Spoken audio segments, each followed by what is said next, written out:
All right. Hi, everyone. Gonna wait a sec for folks to join. Awesome. So good afternoon or good morning if you're joining from elsewhere. My name is Jennifer Wong, and I am a program manager at the NYU Center for the Study of Asian American Health and your host for CSAAH's 11th Biennial Asian American, Native Hawaiian, and Pacific Islander Health Conference. We are very excited to be here with our session 5 speakers this afternoon. The title of session 5 is Engaging with Leaders, Advancing Data Equity Using Community-Centered Approaches. A quick few housekeeping things. The session is being recorded, so we will be able to share recordings of it following the live session. If you have any questions for the panelists during the presentations, please feel free to add your questions directly to the Q&A box. There's a question answer section at the bottom of your screen. For the most part, we're going to try and keep all questions to be answered toward the second end of the session, either at the verbally or via chat at the discretion of our panelists. So then without further ado, I'm really extremely honored to be here and welcoming our speakers this afternoon for our final session of the CSAAH conference this year, and really excited to share this virtual space together. So it's a privilege for me to introduce the moderator for this afternoon's session, Dr. Scarlett Lynn Gomez. Dr. Gomez is a professor in the Department of Epidemiology and Biostatistics at the University of California, San Francisco, as well as the co-lead of the Cancer Control Program at the UCSF Helen Diller Family Comprehensive Cancer Center. She is a wonderful collaborator whose research arc has really focused primarily on cancer health disparities, inequities, and multi-level drivers of those inequities. And she holds many roles and titles, so I will pause there. But I give you a warm welcome, Scarlett, and thank you so much. Turn it over to you. Great. Thank you so much, Jennifer, and thanks to everyone for joining and for hanging in there during our last session, which I'm really excited about as an epidemiologist and a longtime user and curator of data. I'm really excited to hear from our amazing panelists, who will be talking about some practical tools, methods, and innovative approaches that they've used within their own sectors for collecting, analyzing, reporting, and using data for AA and HPI communities with really a lens on trying to ensure that these data are community-centered and community-focused and community-relevant. So I'm going to go ahead and present our 4 speakers who will each take about 10 minutes to just talk about how they use these data within their own sectors. And then we will just listen to each of the speakers as they do their presentations, and hopefully we reserve some time at the end for an open panel. We welcome questions also in the Q&A and relating to this topic about data use. So our first speaker will be Erica Nainoyu, who is here from the White House Initiative on Asian Americans, Native Hawaiian, and Pacific Islanders. She is stepping in at the last minute. Thank you so much, Erica, to replace Deanna Jang, who is unfortunately not able to make this panel due to being sick.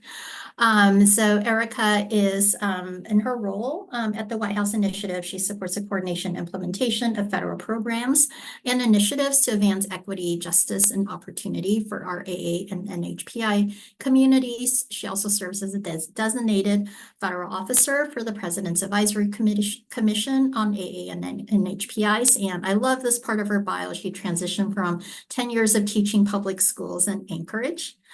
Our second speaker will be Ashani Johnson-Turbs, who is Director and Vice President of NORC's University of Chicago Center on Equity Research. Ashani is experienced and award-winning social scientist, and she brings over 20 years of conducting health communication, social marketing, public health, and public policy research. And her expertise involves rigorous evaluation of communication messages, campaigns, and initiatives for promoting health equity. Next, we'll hear from AJ Scheitler, who is Director of Development, Engagement, and Strategic Planning and Coordinator of the National Network of State and Local Health Surveys at UCLA, the Center for Health Policy Research there. AJ manages several large programs at the center, including a national network of population health survey leaders and data users to promote the improved collection and dissemination of local and state health data. And then we'll hear from Joanne Panio, who is Policy Director at NCAPA, National Council of Asian Pacific Americans. She brings experience in federal policy advocacy, human-centered design, education, and direct legal services. So very excited to welcome all of you, a very diverse set of sectors that you all represent. And without further ado, we'll go to Erica first.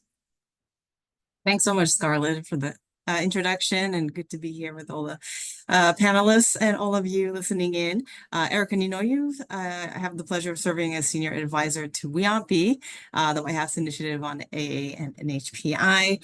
WIAMPI's been around for 25 years. We're celebrating our 25-year anniversary, and in previous renditions, reauthorized by executive order each administration.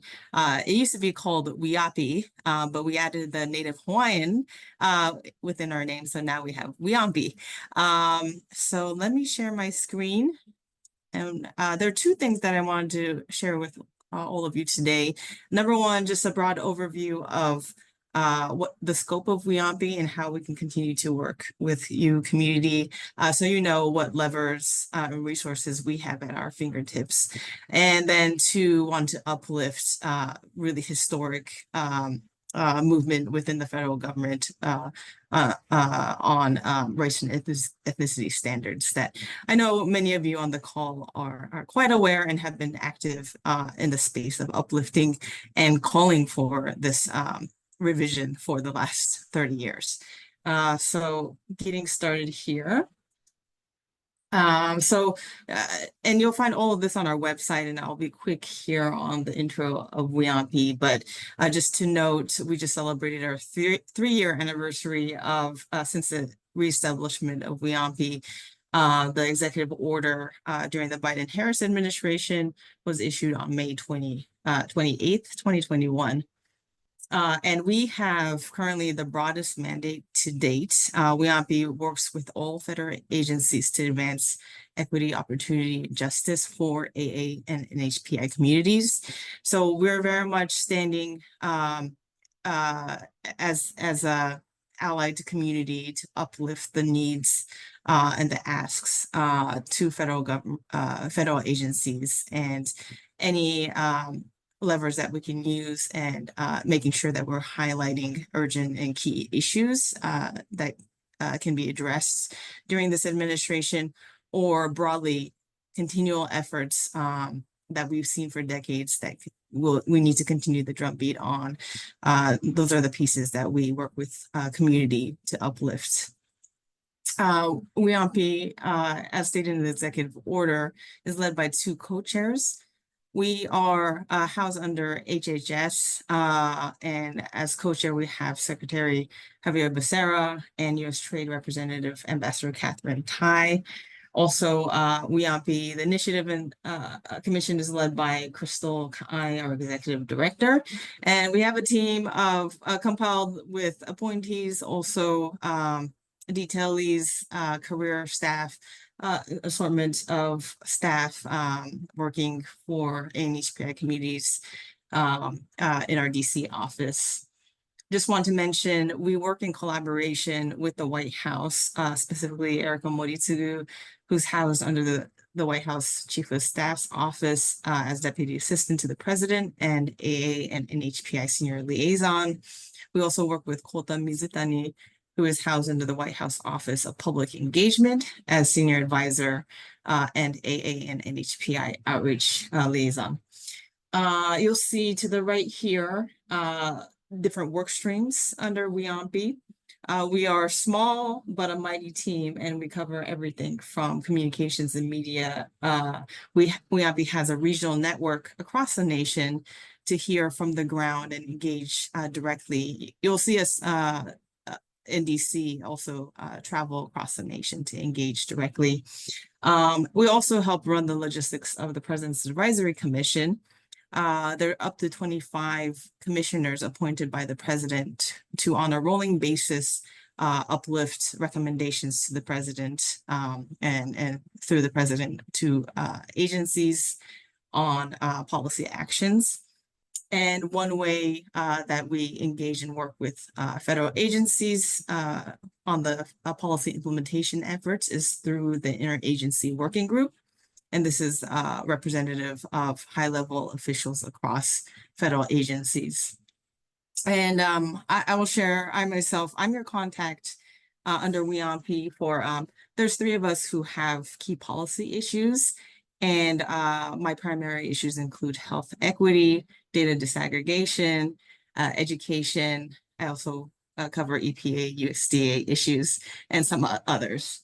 For the President's Advisory Commission, we have 6 subcommittees, and I help run the logistics for the health equity subcommittee, also data disaggregation and education, and also language access and communications. We also have a belonging, immigration, and other priority issues. Here's an image of our President's Advisory Commission. They were able to meet the president. I think this was back in February or October, I believe. Just a image of our 10 regional networks across the nation. And we just celebrated on May 13th, our 25th anniversary. And a lot of folks from the past 25 years came out to celebrate. And we know maybe even on this call, there are those who have served with WIOMP, part of our regional network, or in some other capacity detailings and whatnot. So we know the WIOMP network reaches quite far and even through the government. An image of an in-person meeting of our interagency working group and the IWG, what we call it for short. That is Deanna, our policy director, is tasked with that. So she helps liaise asks from community to different federal agencies through the IWG. If you haven't seen it yet, please visit our website. The White House and WIOMP produced a national strategy to advance equity, justice, and opportunity for AA and HPI communities. In this document, you'll also see the different frameworks that WIOMP uses to uplift the needs of AA and HPI communities. You'll see here just our key priority issue areas. Again, this is very much dictated by what's in the executive order, but you'll see data disaggregation, language access, capacity building, and workforce development. A lot of key issues, anti-Asian hate and belonging, these issues are intersectional and that we've seen generation by generation. And here are just some key events that we've held last July, Mental Health Summit for AA and HPIs. February, we held the Federal Employee Leadership Development Conference. We have held a series of economic summits across the nation. Higher Education Listening Tour Development, Leadership Development Conference in February. We're also very much continually engaged in efforts on Lahaina and on Maui. And some images from our big May 13th event. We recently had a roundtable with Secretary Becerra and health equity leaders, and a few more images of platforms that we built to uplift and bring together the needs, but also celebrate the wins for our communities. Okay, so to OMB SBD 15 revisions. So many of you, I hope, have seen in the press and are keeping track, even maybe directly on the Office of Management and Budget budget, if I can say it, under the White House. So most recently, that's on March 28th, 2024, OMB revised the standards for maintaining, collecting, and presenting federal data on race and ethnicity, what we call SPD 15 for short. This is a historic movement because we have not seen these revisions since 1997. And just wanted to pause here to acknowledge, these changes happened because of the continual push of our communities. Many of you on this call, I know. And so after almost 3 decades of this push, we do see this historic update, which includes updates to definitions of different categories. We've seen in previous SPD versions, Asian and NHPI as one category. Then they separated Asian and NHPI. And now in the 2024 revision, you see a new definition for Asian and NH and PI. And also a new revision is adding Middle Eastern and North African as a minimum category, MENA. And also the new updated standards requires the collection of detailed race and ethnicity categories as a default. And it used to be the opposite of, so now agencies need to justify if they cannot collect detailed race and ethnicity categories to the extent that you'll see on this next page. So this is what OMB has issued, and this is, they have had a series of listening sessions, the extent of almost 100 across over the last year. Also town halls, tribal consultations, and over 20,000 public comments. And they've been present at various conferences and convenings, but they gathered all of the information through a public outreach and input, and they came up with this proposed this race and ethnicity combined question. And this is kind of the format that you'll see that federal agencies will use to collect the race and ethnicity data. OMB is encouraging that in this format, respondents select as many options that apply. And also, also federal agencies are required to collect additional detail beyond the minimum required race and ethnicity categories for most situations to make sure that agencies have the disaggregated data collected, tabulated, and are able to utilize this. And just to note, a lot of next steps, the revisions were issued. And of course, these are minimum standards, so agencies can do more than what is required. We know advocates are continually pushing for agencies to be proactive and collect more than the minimum standards. After the revision was issued, and it became effective when it was issued on the 28th of March. But agencies must submit and publish agency action plans outlining how they will ensure compliance.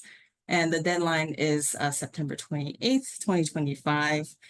But again, OMB is requesting agencies act as soon as possible. Agencies have to implement a total of 5 years.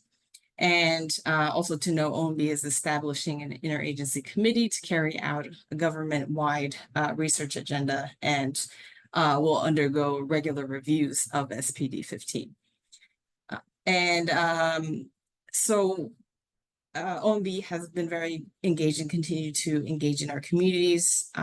They have, WIAPI just had a joint webinar with OMB last Tuesday, and we'll have that webinar on our WAMP website soon. But OMB also encouraged, if community continues to have input, one good way to share that is through the email address that you see here.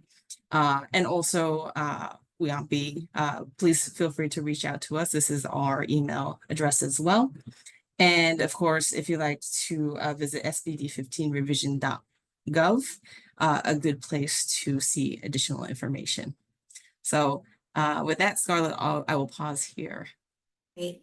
Thank you so much, Erica. That's really exciting to hear about SPD 15. And as Erica pointed out, that was really, I think, a big result and a huge win for as a result of a lot of the community advocacy. And I will just add before we move to Ashani that OMB revision actually was a major impetus for us to advocate to the cancer surveillance, the cancer registries to start more, reporting data for at least NHPIs disaggregated from AAs in terms of our cancer statistics. So it definitely had an impact, at least for that sector. All right, so next we'll hear from Ashani.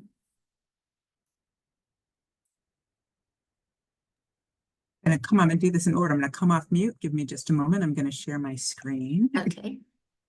I do this all in different steps. You should be able to see my screen, which I am now going to, if it lets me, just a moment. I'm sorry, you all.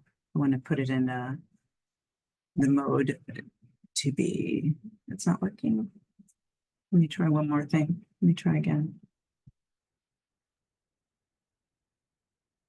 My apologies. I had this all working 3 seconds ago. Of course, yeah.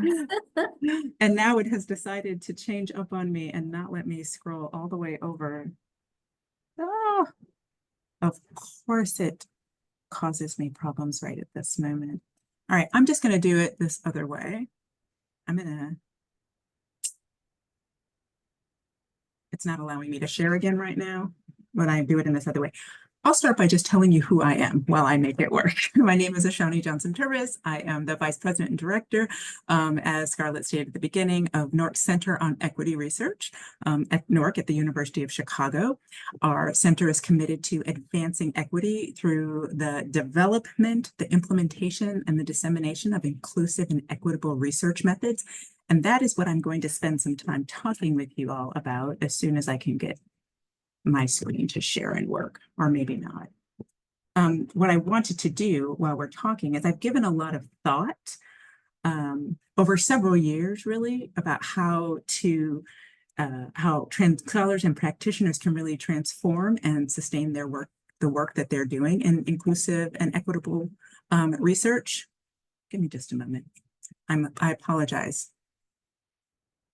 Okay, I might try that in just a moment. It was working 3 seconds ago, so my apologies. Just let me go off camera real quick and see if I can plug in a different thing to make it work.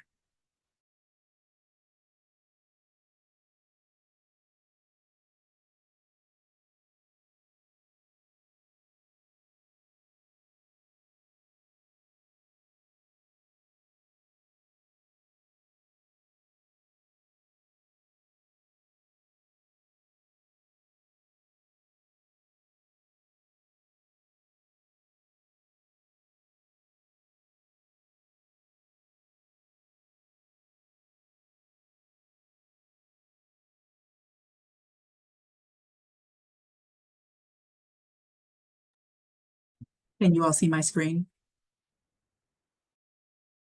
Yes, we see it. Thank you.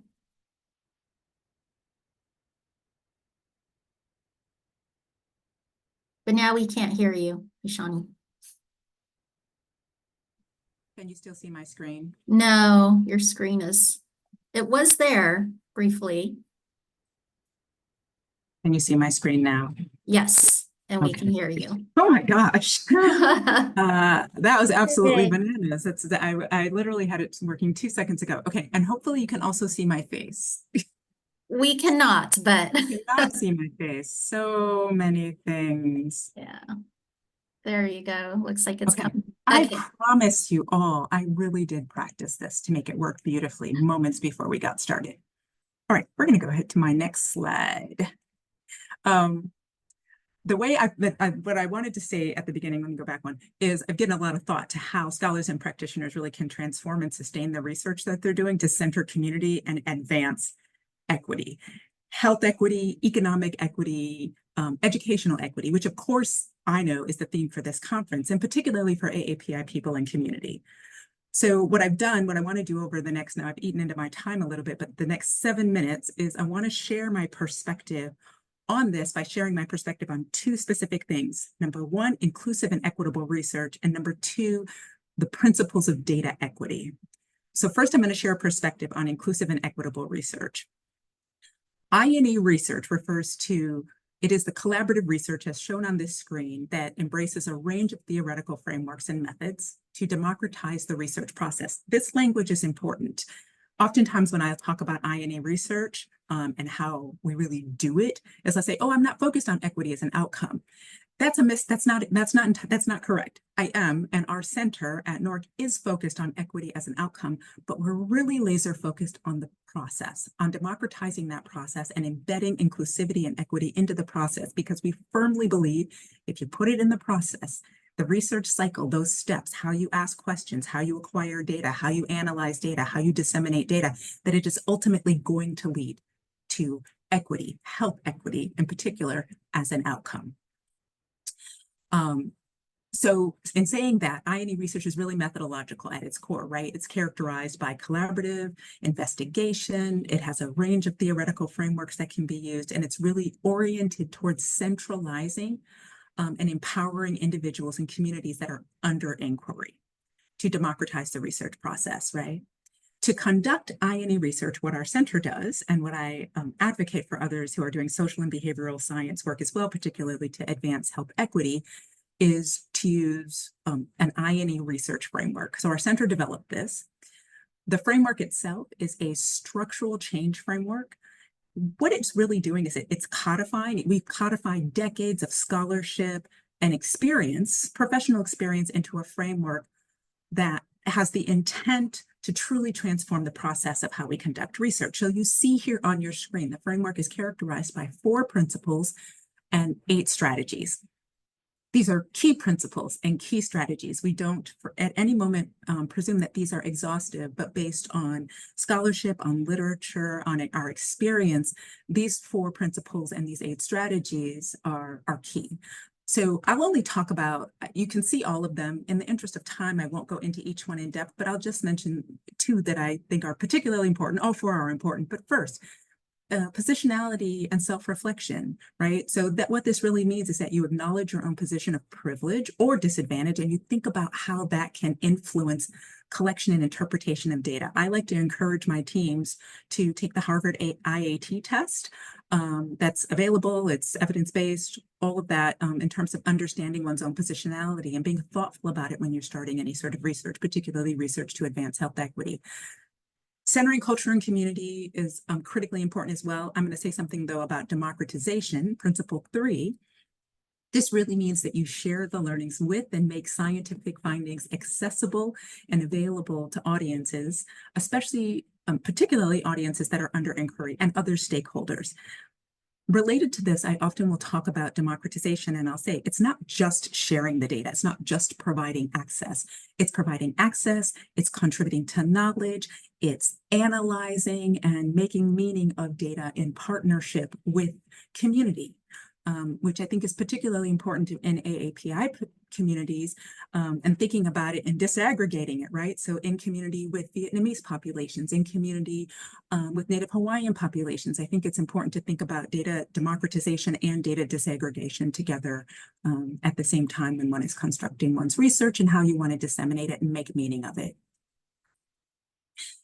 I am sometimes asked, not all the time, but why is this important? And I like to have a concrete answer to give folks. If they're like, why do we bother to do inclusive and equitable research? Why should we think about using this particular framework, these principles, these strategies to conduct our work that centers community? Several are listed here, and you can see them on the slide. 3, I've made it in a little bit different color because I want to highlight them, which is because the answer I like to give to folks if I don't have a lot of time is I'm like, here's your why. It promotes the lived experience on your teams with attention to power and existing inequities. Number two, it ensures more equitable and inclusive data collection, and that is critical to increase the likelihood that the results are trusted, embraced, and used by those who really need and should have it. In short, those last two, in terms of the why, is because it ultimately makes the data that we are collecting to promote equity more valid, likely more valid, more reliable, and trustworthy, especially amongst the people that we want to share the data with and that we ultimately want to impact their lives. So secondly, I'll just share my perspective on data equity within the context of this conference and how we're thinking about it. And I've included here on this slide that data equity is a term that describes an ethos. I love that language of it's an ethos for using data to promote human well-being and equity. We all know that in the work that we do, either as scholars or as practitioners, we really rely on data when we're making decisions about health, right? I would argue it is the backbone of our work. We have to be able to trust the data that we have acquired and that we are analyzing, and we need it to be an accurate and true reflection of everyone's life experiences to drive equitable projects and health equity. So we need equitable data, of course, in order to effectively address health inequities. My perspective on this promotion of data equity is critical to INA research, and it fits very well within that third principle of democratization. It involves seeking community ownership of the data, applying practices that ensure protection and power sharing for people and communities. It recognizes the legacies of discrimination that have been done through data, what I like to refer to sometimes as just making amends. It also, what data equity, a key thing that it does, when I'm asked, I like to talk about, so if someone were to ask you like, what is great value, why focus on in practice thinking about data equity, is that what it really does very well, I think, is it recognizes the dangers of just a single story, right? And it weaves data and storytelling to tell a more complete picture. On the next slide, I'm going to say a little bit about data disaggregation. I'm going to talk about the principles very quickly of data equity as articulated by the CDC Foundation, and I've added on two that I think are missing and important, and that's related to data disaggregation, which I know is a key thing we've been talking about throughout this conference as well. So here are 7 principles. The top 5 of our CDC Foundation, they have these principles of data equity, which I think are exceptional, and I will drop the link to those in the chat after each one of us have had a chance to talk. But first, here are some principles. Recognize and define systemic factors, right? So those social and economic factors that affect individual health outcomes in communities, ability to thrive. Use equity-mindedness, particularly for language and action. Allow for cultural modification. That just means proactively including participants and the communities under inquiry in the work, in the research, and the program design, and the work that you're doing, and allow for the cultural modifications that are necessary, particularly when we're talking about cultures and peoples that are as rich and heterogeneous as AAPI populations. Another is to create shared data agreement and facilitate data sovereignty. I can talk a little bit more about what these mean if anybody has questions or wants to chat about it. The 2 I've added on are to expand data democratization. That just means that data democratization by itself, it's the process of making data more accessible to a wide range of people in an organization or society. I want people to embrace the idea of an expanded definition of data democratization, which means, as I mentioned, not only providing access to data, but also teaching about that data, sharing knowledge about that data, expertise to understand and make meaning of that data. So it's not just share, not just acquire and share, but it's acquire, share, teach, and share information and knowledge and co-create. And the last one that I'll mention that's on this slide is embrace intersectionality. So we know that intersectionality is a theoretical framework. Kimberly Crenshaw coined the term back in the 80s. And it's a theoretical framework that is rooted in the premise that the human experience, right, it's shaped by multiple social positions. And it can't be adequately understood by considering social positions independently. So just like with INE principles, it's necessary to weave all of these sort of principles of data equity into our work as well.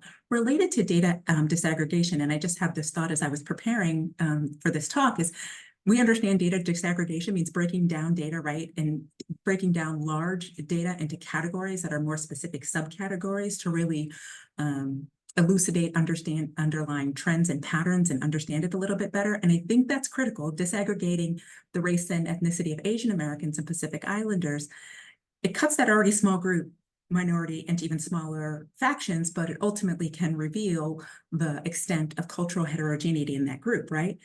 At the same time that we're thinking about data disaggregation, I think in the context of data equity, my perspective is we also have to always still be thinking about intersectionality. So yes, we want to disaggregate data to look at nuances and cultural heterogeneity, but also think about, remember, we want to tell more than a single story, and that we need to look at the connections between the multiple identities that are present within a person and with a person within a particular community, and make sure that we're being attentive to that as we think more about data equity. The last thing I'll do is I'll just pop up here some examples of what I think, what NORC is doing, that are examples and projects of doing this very thing, I&E research and being attentive to data equity. NORC runs the General Social Survey, which I think is a wonderful example of data democratization. The GSS is a nationally representative survey of adults in the US. It's been ongoing since 1972, and the GSS collects data on contemporary American society, beliefs, behaviors, but it makes high quality data accessible to scholars and to students and to policymakers. It's usable in SAS and SPSS. So I think with that example, it's a good example of data democratization. NORC also has Amplify AAPI, which one of my colleagues I know spoke about earlier. And it's the first and the largest survey panel of Asian American, Native Hawaiian, and Pacific Islanders. And we believe will provide wonderful insights for thousands of interviews that are collected in English, Mandarin, Cantonese, and multiple other languages. And the last one that you see on the slide is just our Center on Equity Research, which is focused, as I mentioned earlier, on advancing equity through the use of inclusive and equitable research methods. So those are just 3 examples of I&E research, as well as work that we're doing to promote data equity. And with that, I hope I haven't used up too much time, and I have an opportunity to hand this back over to Scarlett. Thank you, Ashani. And we will go ahead and move on to AJ, if you're ready with your slides.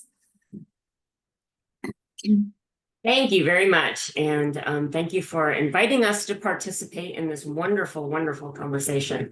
I am with the UCLA Center for Health Policy Research and the UCLA Data Equity Center. And I'm going to talk about some of the work that we've done in this space and hopefully give you guys some ideas and some potential resources to help with some of your own work. So our center may be best known for the California Health Interview Survey, which is the largest state-based population health survey in the country.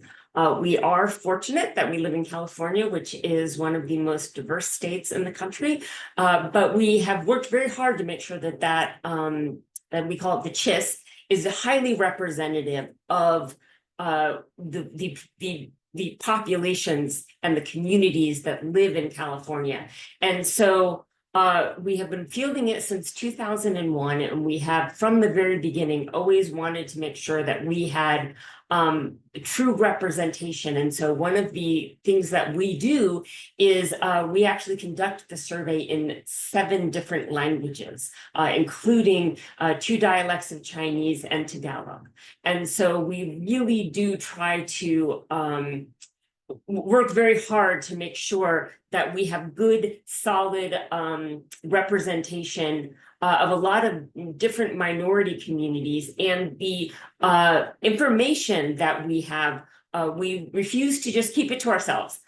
We do have a secure data access center for researchers who are looking to see all of our data, but as much as we can make available, we put into a fabulous online query system that is easy to use for all technical levels. It's called Ask CHIS, and I'm going to drop all of these, all of the websites into the chat when I'm done with my presentation so that you can help find these things, because we know that because we have so many of these populations represented in our survey, we do get a lot of requests from across the country to look at very important health outcomes, health access, social determinants of health, and other kinds of information about our populations. And we're very happy to put that out there and use that.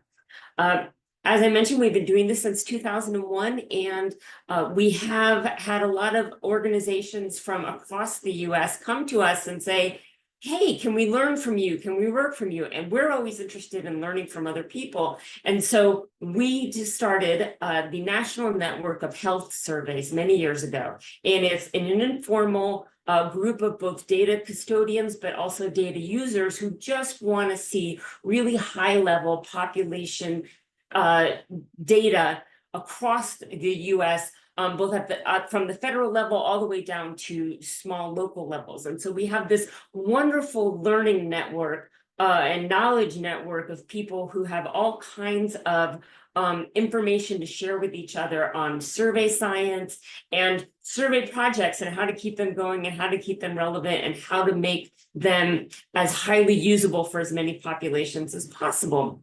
And so many years ago, the Robert Wood Johnson Foundation came to us and said, can you help us with a project to look at the different practices of disaggregating data, particularly racial and ethnic subgroups? And we were one of several teams who looked at the big major categories, and our center did ours on the Asian American, Native Hawaiian, and Pacific Islander categories. And we interviewed leaders from across the country, so in many different jurisdictions with many different populations, and said, hey, how do you guys try to collect this information? How much success do you have? What are the barriers that you experience to getting this information on these population subgroups and being able to share it out?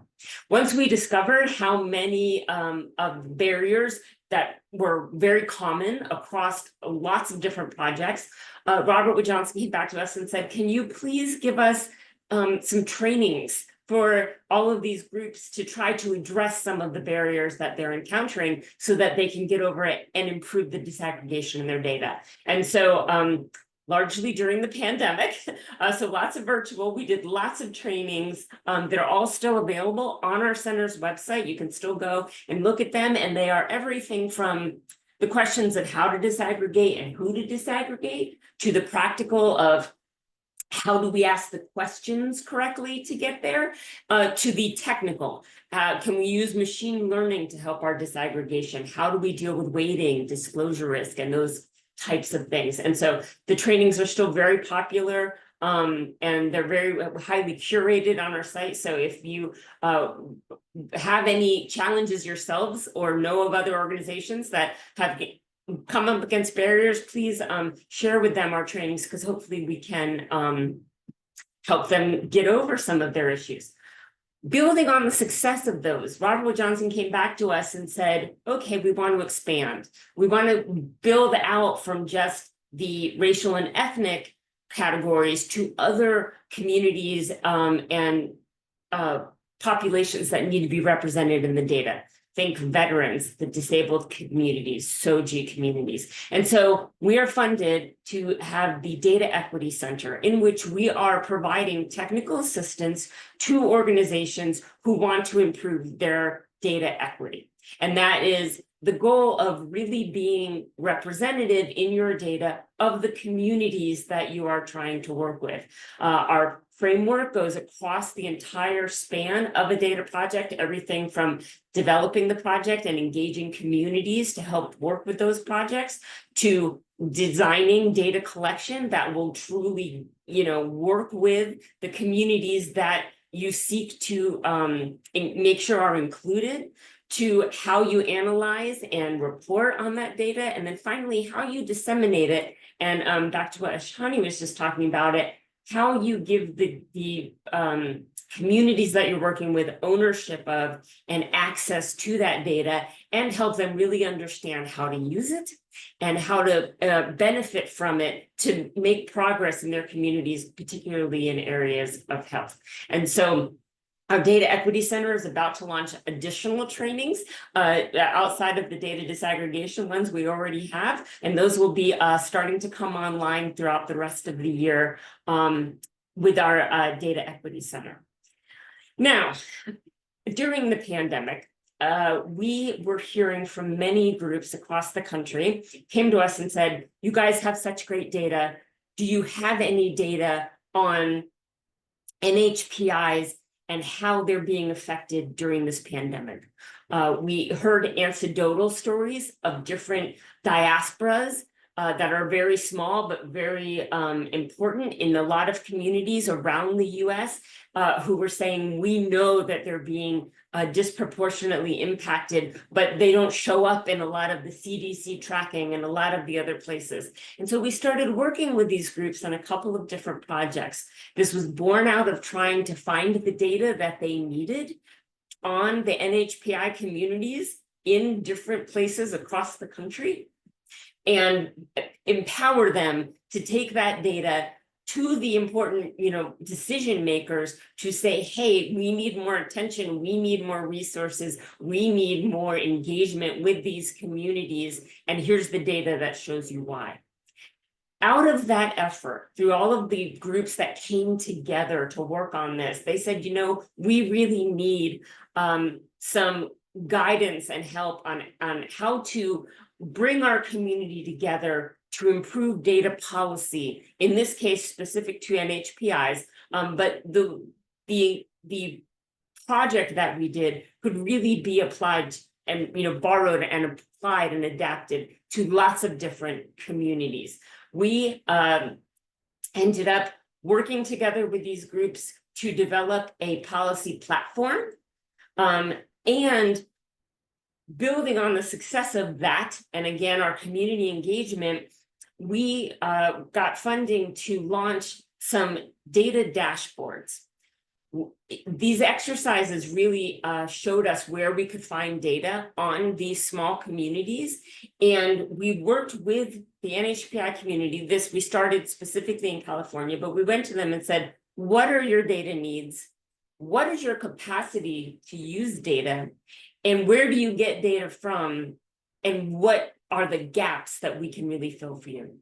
And what we ended up doing was pulling together data dashboards that they as a community can go to and use to find some of the really important information, highly specific to their communities in one place.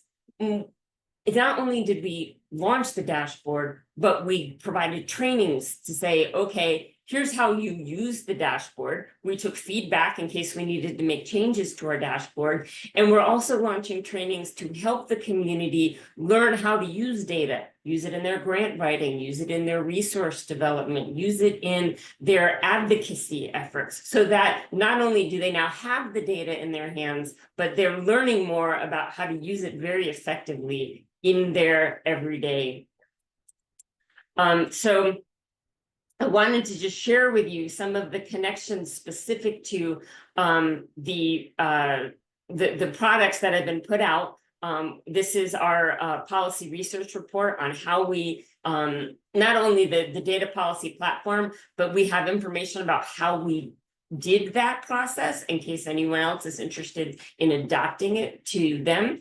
And then here we have this wonderful dashboard, and again, this is very easily replicable in terms of its its look and its utility, and we worked with the community and said, does this work for you guys? How do you best need to see the data? How can we put the data together for it to make it so that it's really useful to you? It was a really great partnership between our center and a lot of different groups to really give them the information that they need. We said, what kind of information are you looking for? We went and tried to find where that data was available and pull it all together into one dashboard that is easily accessible on all of the different counties in California as much as possible. We weren't able to find everything. There are definitely still some gaps in this data, but this is a humongous advance from the data that was easily findable and usable 2 years ago.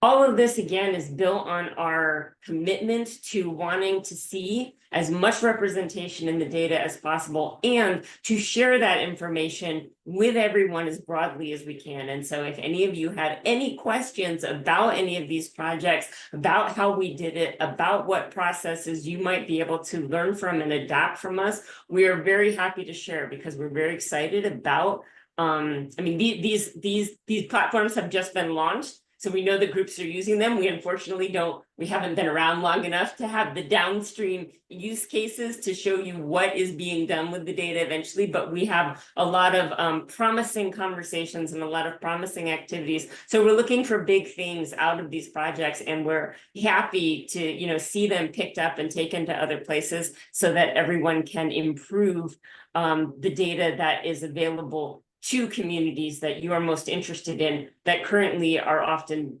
invisible in larger data sets. So thank you very much. Thank you, AJ. Incredible work. And you have a shout out in the Q&A.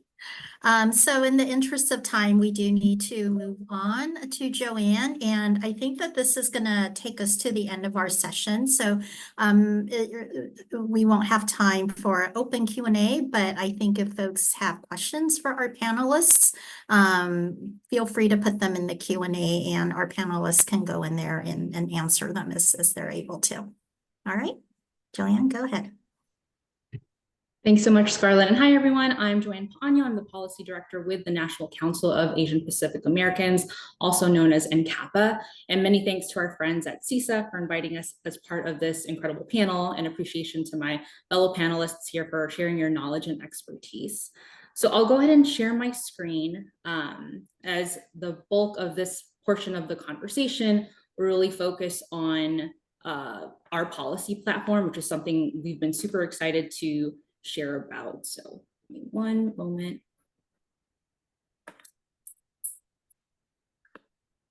Can folks see the policy platform? Yep. All right. Awesome. So just to share more about our coalition, we were founded in 1996 and we're based in Washington, D.C. And CAPA is a national coalition of 41 Asian American, Native Hawaiian, and Pacific Islander organizations. And through our work, we strive to build equity and justice by organizing our diverse strengths to influence both public policy and shape public narratives. And across our membership, we're connected to over 700 local affiliates, chapters, and partnering organizations. Throughout our work, we represent 30 communities, we serve over 60 languages, and we have a national reach of over 22 million individual AA and HPIs across the country. Programmatically, our focus areas as a coalition include civil rights, education, health, housing, economic justice, immigration, civic engagement, and communications. And we're super thrilled and excited that we have published our policy platform, which you see here on the screen. This follows really a 2 decades long tradition for our coalition that we do every 4 years. And this was truly a collaborative effort across our coalition partners and from each of our members, as this work took nearly a year to develop, if not more. So think of our policy platform as being really our North Star goal of how we organize our policy and advocacy work, which is based on 8 priority policy areas, including A and HPI visibility, so data equity, as well as language access.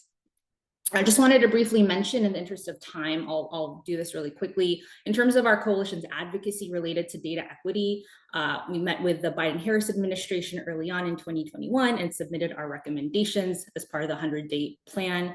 That same year, we met with President Biden and Vice President Harris in person. As a coalition, we continue to engage with the administration and with Congress throughout 2022 and 2023 to ensure that data equity remained a top priority for policymakers. This year alone, we've been quite busy on the data equity advocacy front. We developed a joint report with our coalition partners at API Data, the Southeast Asia Resource Action Center, also known as CSAAH, and Empowering Pacific Islander Communities, also known as EPIC. Our joint report focused on the implementation of OMB's recent SBD 15 revisions. And I can go ahead and drop that link into the chat for folks later, for folks who might be interested. In April, we hosted a congressional briefing on the need, impact, current gaps in data, and why we need to make sure that federal agencies do move forward with collecting, disaggregating, and publishing data in meaningful ways by also including our community partners meaningfully in the work ahead. We continue to meet with congressional offices and will continue to do so in the months ahead. We supported our coalition partner sign-on letter from over 120 organizations and 400 individuals that focused on data equity. In May, our coalition's data equity working group met with the Office of Management and Budget, and also expressing our appreciation to WIAMPI and OMB just last week. Our coalition also participated in the community briefing that focused on data collection and disaggregation as we continue to advocate for our communities to be seen, to make sure that data reveals rather than conceals our community's diversity, experience, and needs. And we're continuing to advocate to make sure that our communities are recognized and prioritized in policies and programs. So with the launch of the 2024 platform, again, you see here on the screen, I just wanted to take some time to walk folks through this guiding document, if you will, in and of itself. In terms of the about section, just more about our coalition, our mission, our vision, as well as the depth and breadth of our overall coalition membership.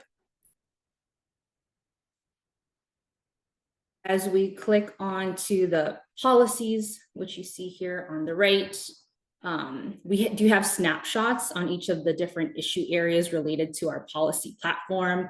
I should mention that the platform in its entirety is over 100 pages. So these summaries here really are a great snapshot related to the issue areas that we currently advocate for.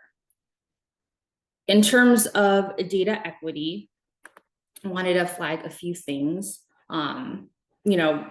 As we formed our data equity working group in 2023, it's because really of their leadership, their subject matter expertise, and also their advocacy that we have this concrete set of recommendations here on the screen. So just kind of like going right through it, we call for the implementation of SBD 15, collecting beyond the minimum standards. We're also urging for an inventory of all existing federal agency data by September of this year. This would really give us a baseline of understanding of what data is currently available and where the gaps are. And this refers to a list of all the censuses, the surveys, the administrative forms that collect race and ethnicity data, and how frequently that data is being collected.